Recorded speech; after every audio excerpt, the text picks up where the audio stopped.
Welcome to Subaru Legacy Wagon, Episode 7. Over the winter I've been working on the car. Make it faster, turn harder, brake harder, just harder. Anyways, as you can see, I'm keeping up with this Corvette. Well, okay, I'm not really keeping up with this Corvette. I'm keeping up with someone learning how to drive a Corvette on the track.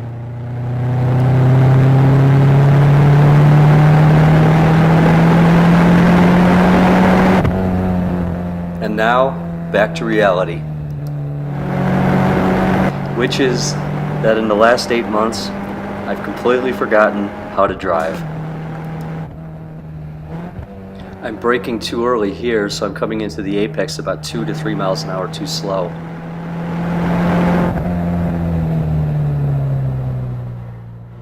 Listen for the tire squeal at this next corner. It's something new since they repaved the track, and it's really throwing me off.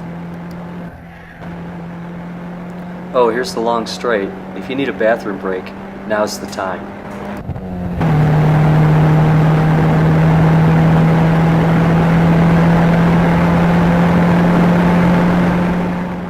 At this next corner, T4, I'm hitting the brakes too early. I'm coming into the apex about 7 miles an hour too slow because of that, and then I'm getting on the gas too late. In this short section, I'm losing half a second.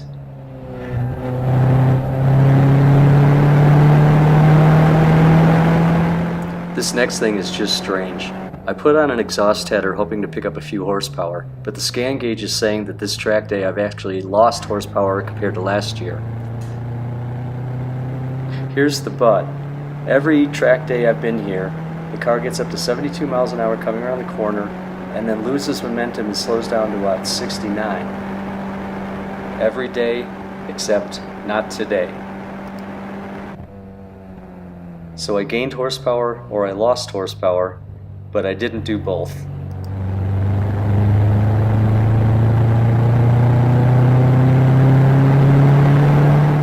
The intimidating corners are where I seem to have lost speed. Corner 10 here, I'm down by about 5 miles an hour. My working theory is that the additional rear camber I went with has induced understeer, and I'm not a fan of understeer.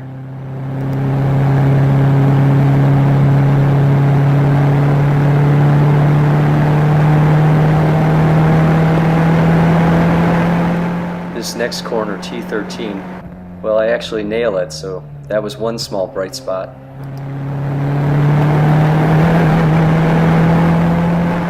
So my expectation for this track day was to take 2 seconds off of my all-time fast lap, and instead I added 3.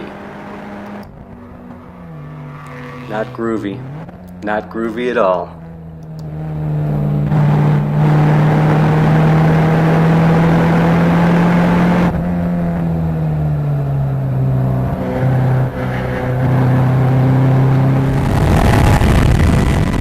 There were a few highlights like this Honda K20 swapped Fiat X19.